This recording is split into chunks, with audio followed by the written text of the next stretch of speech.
سورہ انشراح، اس کی تفسیر کیا ہے؟ بسم اللہ الرحمن الرحیم۔ الم نشرح لک صدرک، کیا نہیں ہم نے تیرا سینہ کھول دیا؟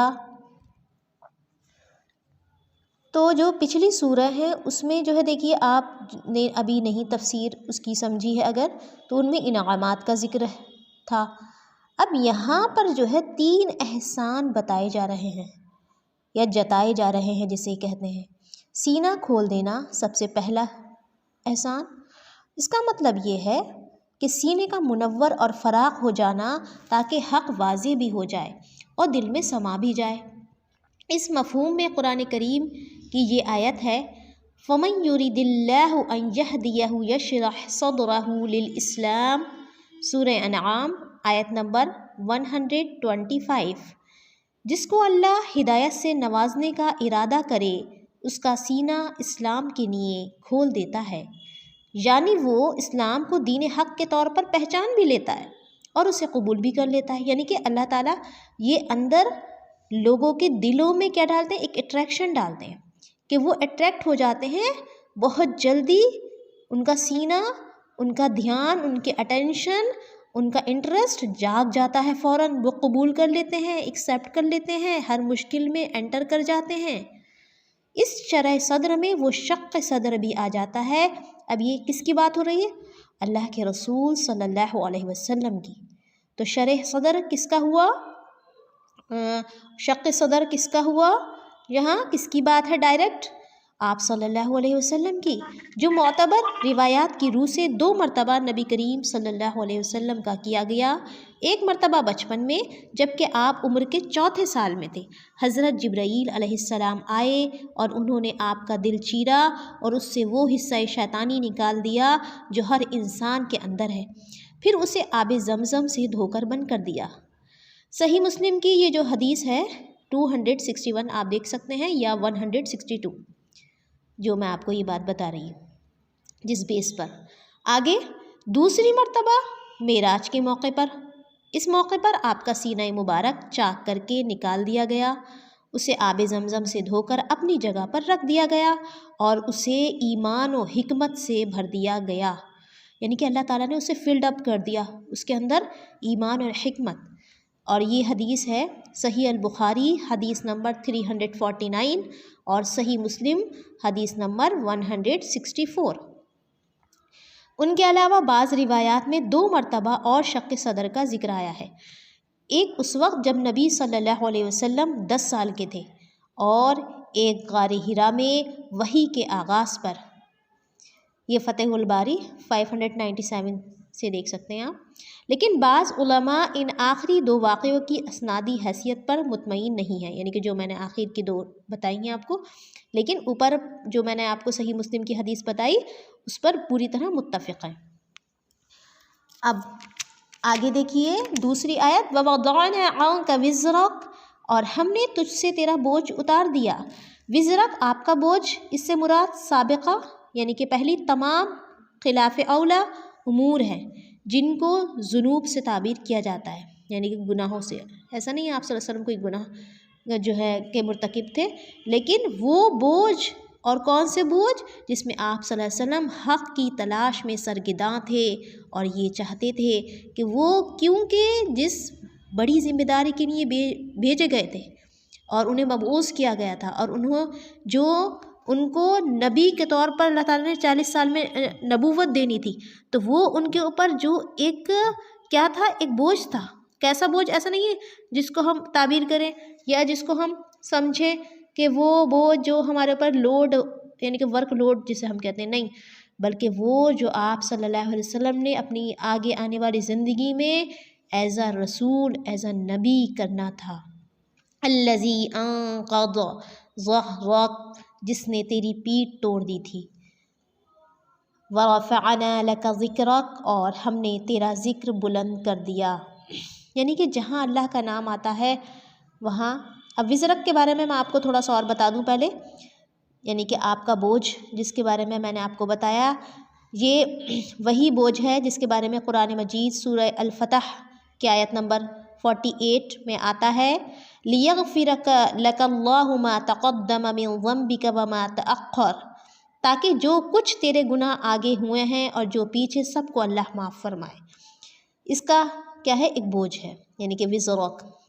یہاں سورہ فتح سے جو بات سمجھ میں آتی ہے، بعض کہتے ہیں کہ یہ کار نبوت تبلیغ کا بوجھ تھا، جو میں نے آپ کو ابھی سمجھایا کہ آپ صلی اللہ علیہ وسلم پر جو ایک بڑی ذمہ داری، ایک ہیوی جو برڈن، یعنی کہ برڈن کیسا برڈن، جو رسپانسبلٹی پڑنے والی تھی، بڑی رسپانسبلٹی، اس تبلیغ کا بوجھ جسے اللہ نے ہلکا کر دیا، یعنی اس راہ کی مشکلات برداشت کرنے کا حوصلہ اور تبلیغ اور دعوت میں آسانیاں پیدا فرمائیں۔ کس طرح؟ شق صدر کر کے، شرح صدر کر کے۔ کیا ہم نے اپنی زندگی میں یہ محسوس نہیں کیا کہ اگر ہمارا شرح صدر ہو جائے اور ہمارا سینہ کھل جائے، یعنی کہ اس میں محبت پیدا ہو جائے قرآن کی، اللہ تعالیٰ کی ذات کی، سب سے پہلے اللہ کی رسول صلی اللہ علیہ وسلم کی، تو یہ سینہ، اس کا کھل جانا ہمارے لیے بقیہ تمام نیک امور، نیک کاموں کے لیے آسانی پیدا کر دیتا ہے۔ تو دوسری آیت کیا ہے؟ چوتھی آیت وَرَفَعْنَا لَكَ ذِكْرَكَ، اور ہم نے تیرا ذکر بلند کر دیا۔ یعنی جہاں اللہ کا نام آتا ہے وہیں آپ کا نام بھی آتا ہے، مثلاً اذان، نماز اور دیگر بہت سارے مقامات پر۔ گزشتہ کتابوں میں بھی آپ صلی اللہ علیہ وسلم کا تذکرہ اور صفات کی تفصیل ہے، یعنی کہ آپ حضرت عیسیٰ علیہ السلام جو کتاب لے کر آئے تھے انجیل، تو اس میں بھی آپ صلی اللہ علیہ وسلم کا ذکر تھا۔ فرشتوں میں بھی آپ کا ذکر خیر ہے۔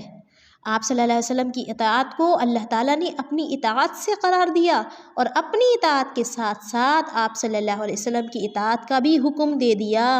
یہ آپ جانتے ہیں کہ اللہ کی اطاعت کے ساتھ اللہ تعالیٰ نے کیا فرما دیا ہے کہ جب تک رسول خدا کی پیروی نہ ہو تو ایمان مکمل نہیں۔ جو شخص یہ انکار کر دے کہ اللہ کے رسول صلی اللہ علیہ وسلم، تو اس کا ایمان مکمل نہیں۔ آگے فَإِنَّ مَعَ الْعُسْرِ يُسْرًا، بس یقیناً مشکل کے ساتھ آسانی ہے۔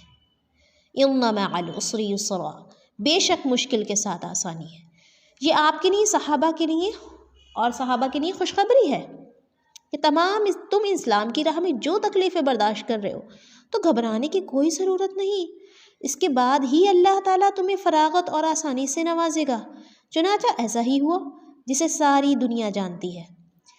فَإِذَا فَرَغْتَ فَانصَبْ، پس جب تو فارغ ہو تو عبادت میں محنت کر، یعنی کہ نماز سے یا تبلیغ سے یا جہاد سے تو دعا میں محنت کر، یا اتنی عبادت کر کہ تو تھک جائے۔ اب یہاں پر آپ ایک بات سمجھتے چلیں کہ اللہ تعالیٰ نے سب سے پہلے اللہ کے رسول صلی اللہ علیہ وسلم کو یہ انعامات بتائے کہ آپ کا شرح صدر کیا گیا، شق صدر کیا گیا، آپ کے لیے آپ کا بوجھ ہلکا کر دیا گیا، وہ بوجھ جس نے آپ صلی اللہ علیہ وسلم کی ایک کمر مبارک، یعنی کہ ایک پیٹھ پر ایک بوجھ جو تھا اور وہ محسوس ہوتا تھا انہیں، تو جس نے ان کی کمر توڑ دی تھی، لیکن ساتھ ساتھ ان کا ذکر بلند کر دیا گیا، اور ایسا بلند کہ اللہ تعالیٰ نے اپنے نام کے ساتھ آپ صلی اللہ علیہ وسلم کو کے نام کو رفعت دی۔ پھر سمجھا دیا گیا کہ یہ جو دور چل رہا ہے اس میں جو مشکلات ہیں، اس میں یہ جان لیجئے کہ آسانی ساتھ میں ہے۔ ایسا نہیں کہ آپ کو چھوڑ دیا گیا، اللہ تعالیٰ آپ سے غافل ہیں، نہیں، بلکہ عسر یسرا، مشکل کے ساتھ آسانی ہے۔ اور جب انسان یہ جان لیتا ہے کہ میرے ساتھ جو مشکلات، پرابلمس کریٹ ہو رہی ہیں، اس کے ساتھ ساتھ میرے رب نے، میرے اللہ نے آسانیاں بھی رکھی ہیں، تو کیا وہ مشکلات میں گھبرا سکتا ہے؟ بالکل نہیں۔ تو یہاں اللہ تعالیٰ نے نہ صرف اپنے رسول کو یہ ترغیب دی کہ آپ اپنے رب نے جو اس کے حکم سے حالات پیش آتے ہیں ان کو اللہ کی مرضی جان کر اس میں سے آسانیاں تلاش کر آگے بڑھ جائیے، بلکہ کیا، نہ صرف اللہ کے رسول کو بلکہ پوری انسانیت کو ان کا کردار دکھا کر یہ سمجھا دیا گیا کہ یہ ایک رول ہے کہ بے شک انڈیڈ ود ایوری ہارڈ شپ، ہر مشکل کے ساتھ کیا ہے، ایز ہے، آسانی ہے۔ تو انسان نہیں گھبرائے گا، خاص کر مومن بندہ جب وہ ایمان والا ہے، ایمان اس کے دل میں ہے، تو وہ نہیں مشکل کو اپنے لیے ایک لاسٹ فائنل کیا سمجھے گا، آبسٹیکل، فائنل بالکل کہ میں اب یہ آگے، اب میں نہیں کچھ کر سکتا۔ پھر اب دیکھیے سولیوشن بتا دیا گیا، ساتھ میں کرنے والا کام کیا ہے یہ بھی بتا دیا گیا. یہ نہیں کہ صرف مشکل کے ساتھ آسانی جان کر سمجھ کر ایمان رکھ کر خالی بیٹھ جاؤ، کیونکہ انسان ایمان جب دل میں جاگتا ہے تو وہ اس کے اندر ایک پاور آتی ہے، انٹرنل پاور، یعنی کہ اس کے مضبوط قوت ارادی اردو میں کہتے ہیں، اور یعنی کہ ڈیسیزن پاور اس کی کیا ہو جاتی ہے، اسٹرانگ ہو جاتی ہے. تو جب ڈیسیزن پاور اسٹرانگ ہو جاتی ہے تو اللہ تعالیٰ نے کیا فرمایا، جب تو فارغ ہو تو عبادت میں محنت کر. سب خوب محنت کرنا، لگ جانا، جی جان سے جٹ جانا. اب ایک محنت ہوتی ہے جس میں انسان برائے محنت کرتا ہے، اور ایک وہ محنت جس میں انسان خوب تھک جاتا ہے. تو جب اللہ تعالیٰ کے خاطر انسان عبادات میں اور اس مقصد کو پانے کے لیے اس کی پوری کوشش، پوری تدبیر ڈال دیتا ہے، تو وہ اس کی عبادت اس کے اندر ایک ایمانی یقین پیدا کرتی ہے، یعنی کہ وہ یقین جس سے اس کا ایمان اور زیادہ ہو جاتا ہے. وَإِلَىٰ رَبِّكَ فَارْغَب، اور اپنے پروردگار ہی کی طرف دل لگا، راغب ہو، یعنی اس سے جنت کی امید، اسی سے جنت کی امید رکھ، اسی سے اپنی حاجت طلب کر، اور تمام معاملات میں اسی پر اعتماد کر اور بھروسہ رکھ. جب انسان راغب ہونے لگتا ہے، اللہ نہ کرے شرک خفی کا ذرا سا بھی کوئی شائبہ اس کے دل میں آ جاتا ہے، تو اس کا ایمان اور یقین ڈگمگانے لگتا ہے، اور وہ انسان بہت سارے انسانوں کے اور بہت سارے شیاطین جنات کے سہارے کو سہارا یہ سمجھ کر کہ وہ شاید اس کے لیے اس کے آسانی پیدا کرنے میں کیا کریں گے، کچھ اس کی مدد کریں گے، تو وہ اللہ تعالیٰ کی طرف کیسے راغب ہو سکتا ہے. تو انسان کو مکمل اعتماد کے ساتھ اللہ تعالیٰ کی طرف بڑھنا ہوگا. یہی ہے الی ربک فارغب، راغب ہونا، دل لگانا. کیونکہ ایک طرف جب وہ محنت کرتا ہے اور دوسری طرف اس کو دیکھنا کس کی طرف ہے، توکل کس کی ذات پر کرنا ہے، اور کس کے لیے محنت کرنا ہے، صرف اپنے رب کے لیے محنت کرنا ہے. کیونکہ انسان جب لوگوں سے نہیں پاتا وہ امیدیں جو اس نے لگائی تھیں تو مایوس ہو جاتا ہے، اور جب اپنے رب کے لیے اپنا تن من دھن جٹا دیتا ہے، کہ جس طرح سے آپ نے یہ اسٹیٹمنٹ سنا ہوگا، لا مطلوب الا اللہ، کہ کوئی مطلوب نہیں مگر صرف اللہ تعالیٰ. تو کیا ہے، تو مجھے کچھ نہیں چاہیے صرف اللہ تعالیٰ، اس کی ذات. لا محبوب الا اللہ، نہیں کوئی محبوب مگر صرف اللہ.